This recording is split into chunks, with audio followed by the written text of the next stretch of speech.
Nggak, itu Gimana? bohong. Oke, oke. Biar cepet aja. Siapa tahu menarik loh kalau Nggak diceritain. menarik. Oke, berarti sebagai dokter umum yang waktu itu ditugaskan ke daerah, berarti dokter umum itu harus menguasai banyak sekali bidang dong ya di kedokteran ya? Iya, betul. Kalau dipikir-pikir ya? Iya. Karena kalau spesialis itu kan dia spesialis mata lebih dalam gitu kan. Tapi kalau dokter umum kan berarti meskipun nggak sedalam spesialis, dia harus banyak sekali tahu dong. Iya, makanya kan saya kebanyakan mikir saya botak. Karena waktu itu botak. Iya, ya? botak. Sekarang update-nya gimana? Gimana cara update pengetahuan? Apalagi kan Dokter Iksan sering bikin edukasi di sosmed kan?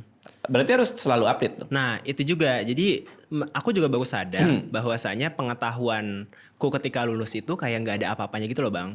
Jadi mungkin banyak pertanyaan-pertanyaan orang yang selama ini nggak pernah kebayang. Oke. Akhirnya belajar lagi. Jadi yang namanya dokter kan long life learning. Asik. Mantap. Emang gitu sebutannya gitu. Iya sih. Long life learning, jadi ya belajar lagi gitu. Tapi dulu sempat bete tuh saya tuh.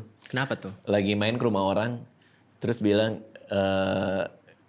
profesi ini tante gue nih keren nih dokter. Gitu. Karena dokter itu lifelong learning. Long life learning Ya dibalik itu. Long Lifelong learning. Ya itulah. Artinya kita belajar terus sampai tua. Profesi lain tuh nggak kayak gitu. Dia bilang nggak kayak penulis kan. Enggak juga. Nah makanya Iya. gue sebel. Tapi gara-gara itu langsung baca banyak buku lagi.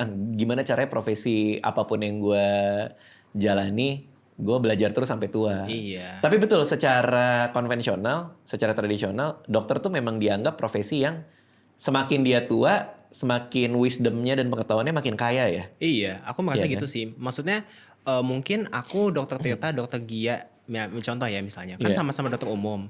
Tapi aku pun juga akan selalu belajar banyak dari dokter Tirta dan dokter Gia karena sesederhana memberikan edukasi ke masyarakat itu kan beda-beda daya tangkapnya.